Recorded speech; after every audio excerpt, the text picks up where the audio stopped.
Hello welcome back to my channel. तो दोस्तों, आज की वीडियो में हम लोग और इम्पॉर्टेंट नोट्स को डिस्कस करेंगे जो कि एग्ज़ाम में पूछे जाएंगे। जैसे क्वेश्चन से बनते हैं वैसे ही आपके नोट्स हैं ये।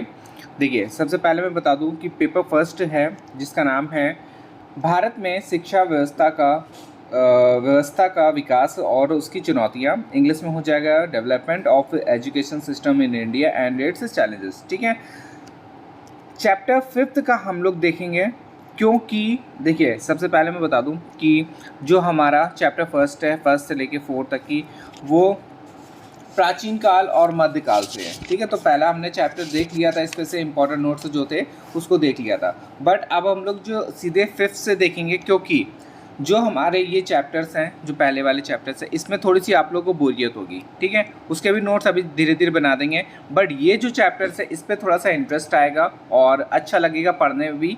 ठीक है, और देखो कुल मिला के ख़त्म तो करना ही है, तो पहले ये वाला ख़त्म कर देते हैं, बाद में वो वाला ख़त्म कर देंगे। ठीक है, तो चलिए स्टार्ट करते हैं।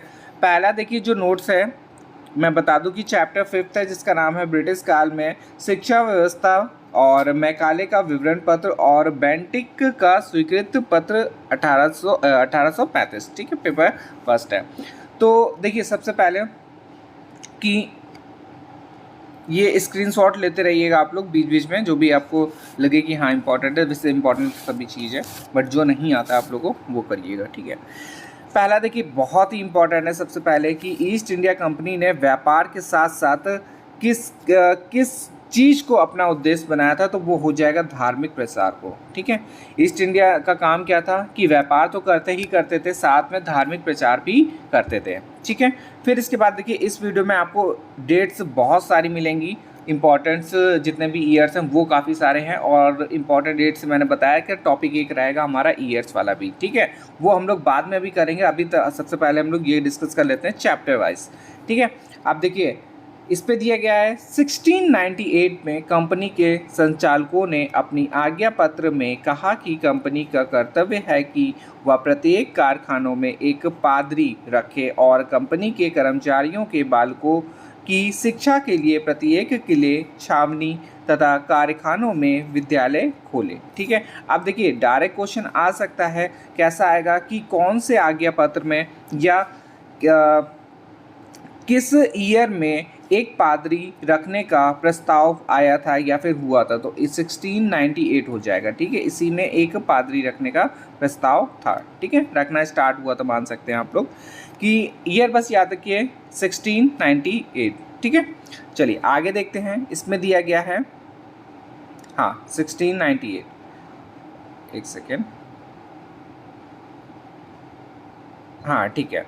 फिर इसके बाद दिया गया है 1698 के आज्ञा पत्र के अनुसार सन 1715 से लेके 1731 के बीच मद्रास, बम्बई, कलकत्ता, तंजौर तथा कानपुर आदि नगरों में दान आश्रित विद्यालयों की स्थापना की गई। ठीक है, तो इसी के आज्ञा पत्र में हुआ था। कौन सा आज्ञा पत्र था वो, तो 1698 के आज्ञा पत्र के बाद हुआ था। ये सब जितनी भी स्थापना करवाई गई थी दान आश्रित विद्यालयों की, तो ये आज्ञा पत्र कौन सा था, 1698। ठीक है, अब देखिए कौन से ईयर में कौन सा विश्वविद्यालय या फिर स्थापित हुआ था कोई भी विद्यालय, तो वो देख लेते हैं। देखिए सबसे पहला आ जाता है 1715, मद्रास में सेंट मैरिज चैरिटी स्कूल खोला गया था। ठीक है, तो देखिए सबसे पहले तो ये देखिए कि ईयर कब है, 1715। सेकंड कहाँ पे, मद्रास में। कौन सा खोला गया था, तो सेंट मैरिज चैरिटी स्कूल खोला गया था। ठीक है, इस पे दो तरीके से पूछा जा सकता है कि डायरेक्ट ये दोनों से कंपेयर कर ले या फिर ये दोनों से कंपेयर कर ले, तो तीन में से एक कोई आपको बताना पड़ेगा। ठीक है, फिर इसके बाद है 1719, इसमें है भारतीय बालकों के लिए बेंगलोर में एंग्लो वर्नाकुलर स्कूल खोला गया था। ठीक है, अब इसको भी ऐसे ही याद करना है कि 1719 बेंगलोर और एंग्लो वर्नाकुलर स्कूल।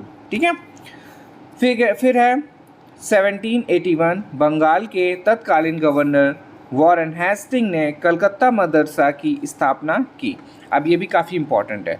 इस पे क्वेश्चन कैसे पूछा जाएगा कि बंगाल के गवर्नर जो थे वॉरेन हेस्टिंग ने कलकत्ता मदरसा की स्थापना कब की? तो ये क्वेश्चन हो सकता है 1781। ठीक है। अब इसके बाद दूसरा पूछा जा सकता है कि जो कलकत्ता मदरसा की स्थापना 1781 में किसने की? तो आंसर इसका होगा वॉरेन हेस्टिंग। ठीक है। क्वेश्चन देखिए दोनों तरीके से पूछा जा सकता है, या तो आपसे ईयर पूछ लेगा या तो किसने की पूछ लेगा। ठीक है, तो वॉरेन हेस्टिंग याद रखिएगा। चलिए आगे देखते हैं। क्वेश्चन दिया गया है 1791। अब इस पे दिया गया है बनारस राज्य के रेजिडेंट जोनाथन डंकन। ये नाम याद रखिएगा, ये भी वैसे ही क्वेश्चन है जैसे मैंने ऊपर बताया कि 1791 में नाम भी याद रखिएगा और क्या करा है वो भी याद रखिएगा। ठीक है, तो देखिए इसको पूरा देख लेते हैं कि 1791 में बनारस राज्य के रेजिडेंट जोनाथन डंकन ने बनारस संस्कृत कॉलेज की स्थापना करी। ठीक है, ये याद रखिएगा।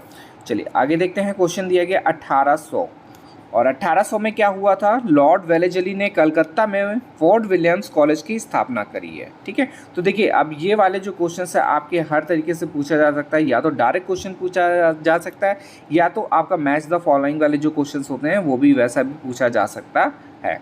ठीक है, 1800 देखते हैं। 1800 में देखिए ये वाला देखिए लिए लॉर्ड वेलेजली हो जाएंगे फोर्ट विलियम्स कॉलेज, कहाँ पे? कलकत्ता में। फिर देखिए एक बहुत ही इंपॉर्टेंट है, इससे क्वेश्चन कंफर्म है कि पूछा जा सकता है।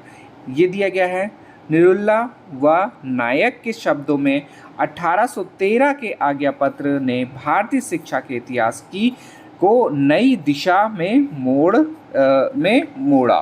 ठीक है, अब इसका क्वेश्चन डायरेक्ट ऐसे ही बनेगा कि किस आज्ञा पत्र ने भारतीय शिक्षा के इतिहास को नई दिशा में मोड़ा? तो कौन सा हो जाएगा? 1813 हो जाएगा। फिर है प्राच्यवादी विचारधारा के प्रमुख समर्थक बंगाल के शिक्षा सचिव प्रिंसेप थे। ठीक है, प्रिंसेप याद रखिएगा, प्रिंसेप थे। तो डायरेक्ट क्वेश्चन है। फिर इसके बाद है राजा राम मोहन रॉय कैसे विचारधारा के समर्थक थे? तो आंसर हो जाएगा पाश्चात्यवादी। ठीक है, पाश्चात्यवादी। फिर है लॉर्ड मैकाले ने कहा कि अंग्रेजी भाषा के प्रति भारतवासियों की गहरी रुचि है।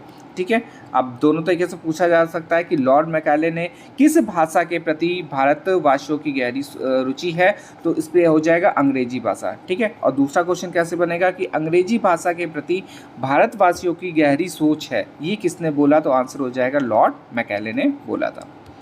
चलिए आगे देखते हैं। क्वेश्चन दिया गया है लॉर्ड मैकाले ने गवर्नर जनरल कॉसिंग के समक्ष अपना विवरण पत्र 2 फरवरी 1835 को प्रस्तुत किया। ठीक है, तो सबसे पहले कि कब प्रस्तुत करा था? तो 2 फरवरी 1835 को प्रस्तुत करा था, और गवर्नर जनरल कौन थे वहाँ पे? तो कौसिल थे।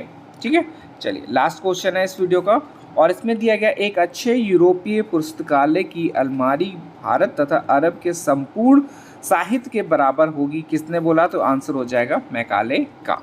ठीक है, तो ये हमारा ये पार्ट 1 मान सकते हैं, अभी पूरा चैप्टर ख़त्म नहीं हुआ है, ये पहला ही पार्ट है हमारा, और इसमें हम लोगों ने जो भी इंपॉर्टेंट क्वेश्चंस थे देखिए शॉर्ट में करेंगे, क्योंकि देखिए पूरा चैप्टर तो पढ़ नहीं सकते, बुक पूरी किया तो हम पूरी बना के डालें तो वो नहीं हो पाएगा। ठीक है, क्योंकि बहुत सारी चीज़ें ऐसी होती हैं जो आप लोग के लायक की नहीं है, खाली उसको रीड करना होता है, उनसे क्वेश्चन नहीं बनते हैं। तो अगर हम वैसे करेंगे तो एक तो वीडियो भी बहुत लंबी होगी, प्लस टाइम भी बहुत ज़्यादा जाएगा। ऐसे क्या है, मैं रीड कर लेता हूँ पूरा जो भी मुझे इंपॉर्टेंट लगता है, जैसे क्योंकि MCQ देखिए इतना पढ़ ही लिया कि कैसा क्वेश्चन बनना है वो क्लियर हो जाता है। ठीक है, तो वही खाली आप लोगों को नोट डाउन करके मैं प्रोवाइड करवा रहा हूँ। ठीक है, देखिए अब एक बार फिर से रिवीजन कर लेते हैं। ये वाला 1715 में Madras Saint Mary's charity school, फिर है 1719 भारतीयों के लिए खोला गया था बेंगलोर में एंग्लो बर्नर कुलर स्कूल खोला गया। फिर 1781 में हो जाएगा कलकत्ता मदरसा को खोला गया था, किसने खोला था? वॉरेन हेस्टिंग थे। और फिर इसके बाद है 1791 में रेजिमेंट जोनाथन डंकन थे, बनारस संस्कृत कॉलेज की स्थापना करी थी। फिर आ जाते हैं 1800 में। 1800 में कौन हो जाएगा? लॉर्ड वेलेजली ने करी थी, कलकत्ता में फोर्ट विलियम्स कॉलेज की स्थापना। ठीक है। ठीक है। तो ये वीडियो हम लोग यहीं पे एंड करते हैं, और वीडियो अच्छी लगी हो तो प्लीज़ लाइक कर लीजिएगा, और जो भी नए हैं हमारे चैनल पे वो सब्सक्राइब जरूर कर लें, क्योंकि ऐसे ही हम लोग शॉर्ट नोट्स पूरे करेंगे हर चैप्टर के, हर एक पेपर का, ठीक है। और इसके साथ ही हम लोग MCQ सीरीज़ भी जल्दी स्टार्ट हो जाएगी फिर से, क्योंकि पवन बुक सीरीज़ हम लोग कंप्लीट कर चुके हैं। इजी नोट वाला मार्केट में अवेलेबल हो चुका है, वो भी हम लोग, अगर PDF किसी को चाहिए होगी तो वो भी मैं प्रोवाइड करवा दूंगा कुछ दिनों बाद, ठीक है। चलिए मिलते हैं नेक्स्ट वीडियो में, धन्यवाद।